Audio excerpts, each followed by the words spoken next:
You're listening to the Optimize Your Life podcast with Dr. Sharon Grossman, episode number 15. Welcome to the Optimize Your Life podcast with me, Dr. Sharon Grossman.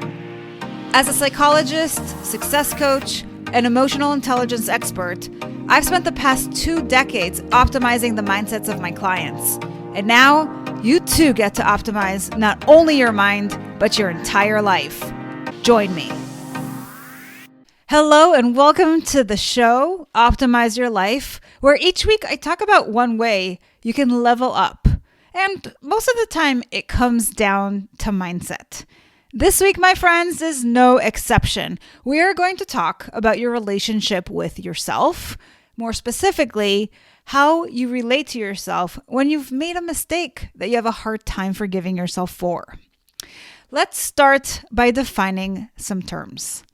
According to Wikipedia, forgiveness, in a psychological sense, is the intentional and voluntary process by which one may initially feel victimized, undergoes a change in feelings and attitude regarding a given offense, and overcomes negative emotions such as resentment and vengeance. Self-forgiveness is, of course, applying some of this to yourself. Now, it may not be easy to do, but forgiving yourself is important for both your physical and mental health. When we hold on to resentment, it increases our stress levels and takes a toll on our well-being. Say, for instance, you are an executive assistant and you are supposed to put together the company retreat, but you made a blunder. And the day before the event, you find out there's a problem with the venue. As a result, it's going to cost the company more money, or you have to somehow deviate from the plan. You might feel embarrassed about the oversight and afraid of the repercussions, but you might also get stuck in a cycle of self-loathing.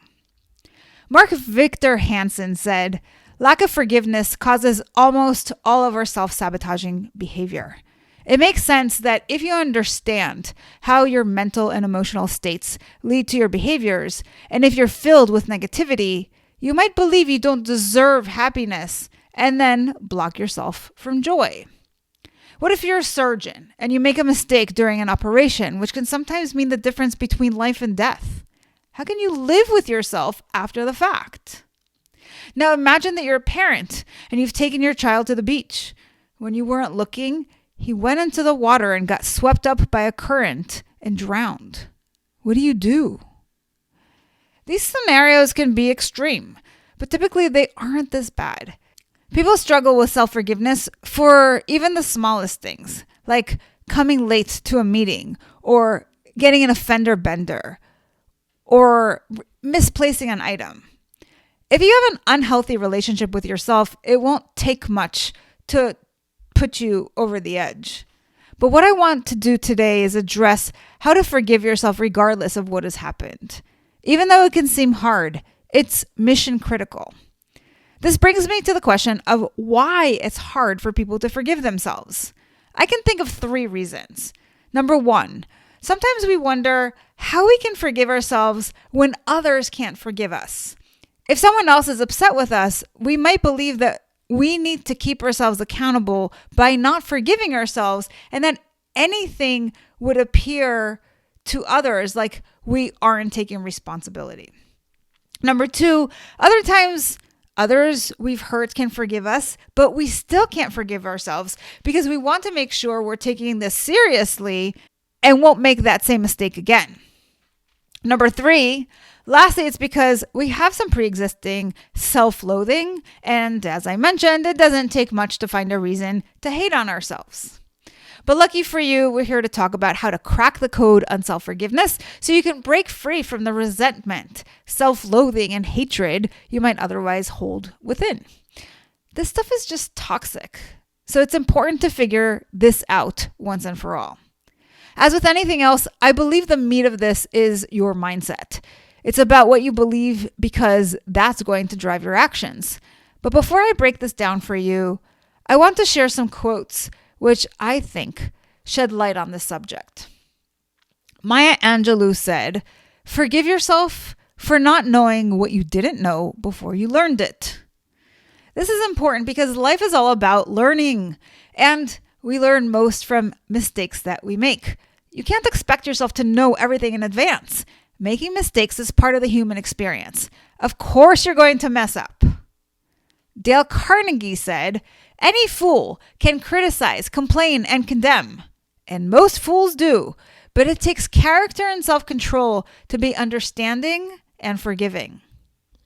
So while it may seem like a noble thing to do to hold yourself accountable by not forgiving yourself, doing just the opposite is the real hard work and what is more noble. When you are filled with resentment toward yourself, you create a heart wall. You block your emotions and are likely filled with negative self-talk. As Amy Lee McCree said, "Your inner critic is simply a part of you that needs more self-love." That is to say, if you're struggling with negative mind chatter, it's a sign that you have more work to do to turn your relationship with yourself around. Finally, Jack Kornfield said, "If your compassion does not include yourself, it is incomplete." And this brings us to the final question for today: how you can forgive yourself. I'm going to break this down into 5 steps. Step 1, recognize that you've made a mistake. This means seeing a parallel between what you did or didn't do and the outcome, as well as the fact that it's not what you or someone else may have wished for at the start. Step 2, see the consequences of your mistake. What's happened as a result? Step 3, take responsibility for the consequences, even if they were unintentional. Step 4, identify a lesson from this experience. What have you learned so you don't end up repeating this mistake again? Step 5, remind yourself that you did the best you could with the resources you had at the time. By focusing on your intention, you can allow yourself to let go of the incessant blame. It doesn't serve you. Release the guilt and with it, any suffering. I know forgiving yourself can be hard, but it is important work. It can be done, and it needs to be done to return to optimal. If you struggle with negative self-talk in general and want to change your relationship with yourself, I invite you to sign up for a call with me. Go to www.bookachatwithsharon.com, get on my calendar, and I will provide you with some fitting solutions so you don't stay stuck in a work against you kind of way. Remember, the steps I shared today are a helpful construct for your conscious mind. But if you're still struggling to implement, you need to work on a deeper level, which is your subconscious. I look forward to hearing from you. And until then, or at least until next week, take care. Thanks for listening to the Optimize Your Life podcast. If you loved what you heard, join my Tribe to Thrive. It's a free community where you'll receive daily tips and weekly trainings to optimize your life. Go to drsharongrossman.com to sign up.